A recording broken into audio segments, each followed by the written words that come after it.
पहाड़ पर बारिश का असर मैदान पर दिखाई देने लगा है। काशी में गंगा उफान पर है। गंगा के उफान पर होने की वजह से आसपास के तमाम घाट जलमग्न हो गए।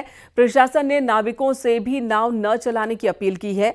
आपको बता दें, इन दिनों यूपी में कई नदियां उफान पर हैं, जिसके बाद जगह जगह लोगों से अपील की गई है कि वो तट पर न जाएं।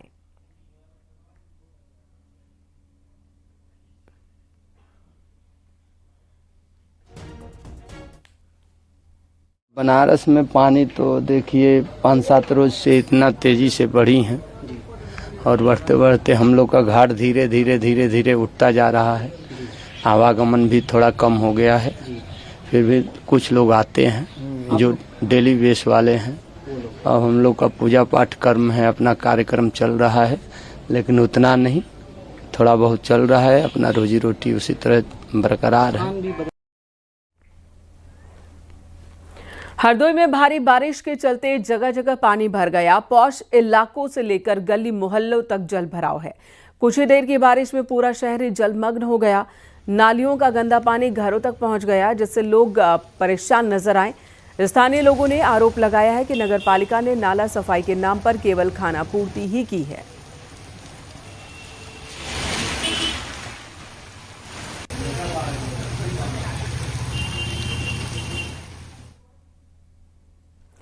उधर बांदा में नदी का जलस्तर अचानक बढ़ने से मवेशी चराने गए 3 चरवाहे टापू पर फंस गए। सूचना पर सीओ नारायणी और आपदा प्रबंधन टीम के साथ मौके पर पहुंचे। टापू पर फंसे चरवाहों को रेस्क्यू किया गया और सुरक्षित उन्हें इस पार ले आया गया। नारायणी थाना अंतर्गत ग्राम पुकारी अंश धोबिनपुरवा में नदी का जलस्तर बढ़ने के कारण 3 व्यक्ति टापू पर फंस गए हैं।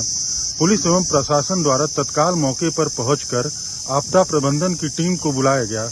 स्थानीय नाव की मदद से तीनों व्यक्तियों को रेस्क्यू कर लिया गया। हमीरपुर में आकाशीय बिजली की चपेट में आने से एक मजदूर की मौत हो गई और 3 गंभीर रूप से झुलस गए। धान की रोपाई के दौरान हादसे का शिकार हुए सभी घायलों को इलाज के लिए अस्पताल में भर्ती करवाया गया। सभी मजदूर बांदा जिले के रहने वाले बताए जा रहे हैं। कुरारा थाना क्षेत्र की ये घटना है।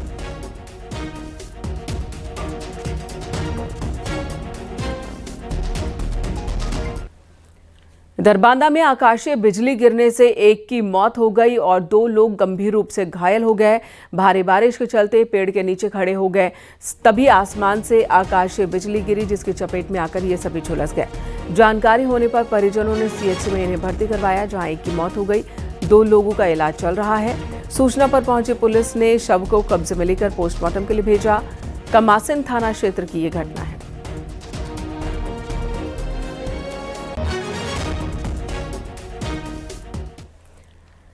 गाजियाबाद के लोनी में अलग अलग घटनाओं में करंट की चपेट में आकर 3 लोगों की मौत हो गई। 2 मासूमों और एक सफाई कर्मी की जान चली गई। पहला हादसा थाना लोनी बॉर्डर के लक्ष्मी गार्डन कॉलोनी में हुआ, जहां 12 साल का बच्चा पतंग उतारते वक्त हाई टेंशन लाइन की चपेट में आ गया। सरिये से पतंग निकाल रहा था वो, तभी जोरदार करंट लगा, मौके पर ही उसकी मौत हो गई।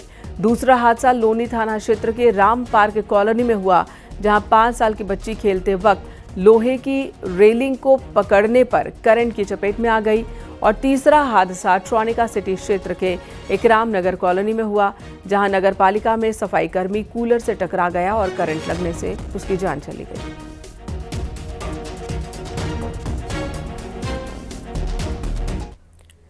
इधर आगरा में आईफोन खरीदने के लिए 10वीं और 12वीं के छात्र लुटेरे बन गए।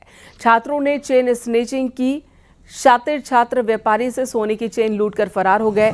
लूटी हुई चेन की कीमत 10 लाख रुपए बताई जा रही है। पुलिस ने कुछ ही देर के अंदर मामले का खुलासा किया और दोनों आरोपियों को गिरफ्तार किया। लूट की घटना सीसीटीवी कैमरे में भी रिकॉर्ड हुई थी। पुलिस के मुताबिक छात्रों को आईफोन खरीदना था और इसलिए उन्होंने चोरी की थी। देखिए, कल सुबह मॉर्निंग वॉक करते वक्त थाना तांडे में मसई चौक पार्क के पास जो मॉर्निंग वॉक कर रहे थे, उन्होंने गले में चेन पहनी हुई थी। बाइक से 2 लोग आए और वो चेन स्नैचिंग करके चले गए। इसके बाद वो गांव के इलाके में नहीं चले गए। तो इसको लेकर के एसओजी सर्विलांस की टीम तत्काल लगाई गई, जो सिटी के एसओजी सर्विलांस उन्होंने पूरा इसको ट्रैक किया, CCTV वगैरह खंगा ले गए।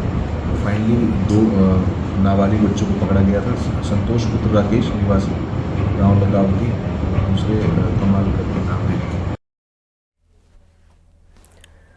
बुलंदशहर में पुलिस और स्वाट टीम की लुटेरे के साथ मुठभेड़ हुई है और इस दौरान शातिर को गोली लगी है। पुलिस के मुताबिक गिरफ्तार बदमाश पर 70 से ज्यादा आपराधिक मुकदमे दर्ज हैं। लूटी हुई चेन, तमंचा, जिंदा और खोखा कारतूस और एक बाइक बरामद की गई है।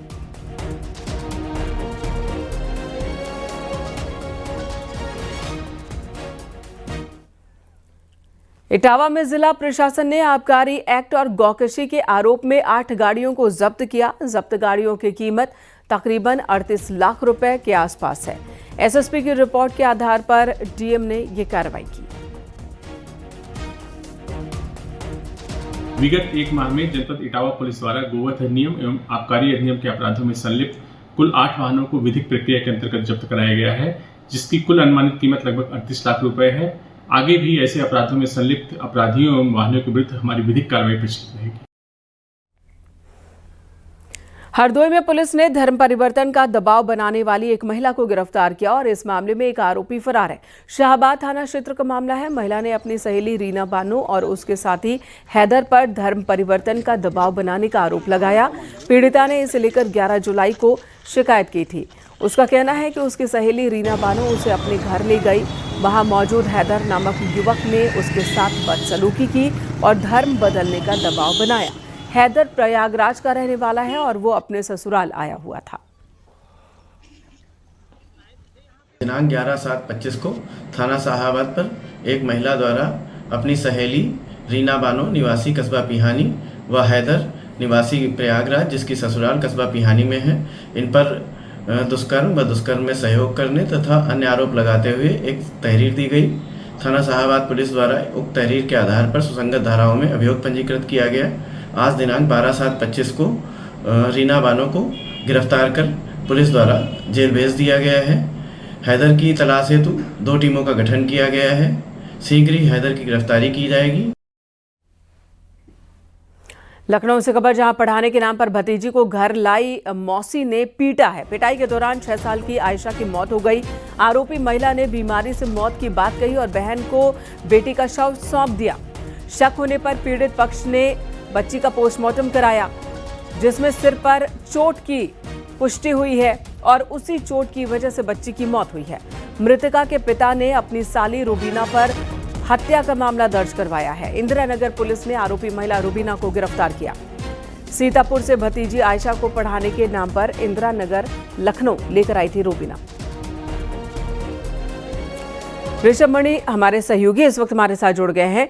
इस बारे में और क्या खबर है और पुलिस ने क्या कार्रवाई की है? ऋषभ, देखिए, मामला कुछ समय पहले का है, जब सीतापुर की एक महिला ने अपनी बहन रुबीना के साथ अपनी 6 साल की बच्ची आयशा को लखनऊ भेजा था। उसको उसकी मौसी रुबीना पढ़ाने के नाम पर लाई थी, लेकिन आरोप ये भी है कि वो घर का काम कराती थी, उससे मारपीट भी करती थी और उसने कुछ समय पहले ही आयशा का शव अपनी बहन के घर भेजा और ये बताया बीमारी के चलते उसकी मौत हो गई है।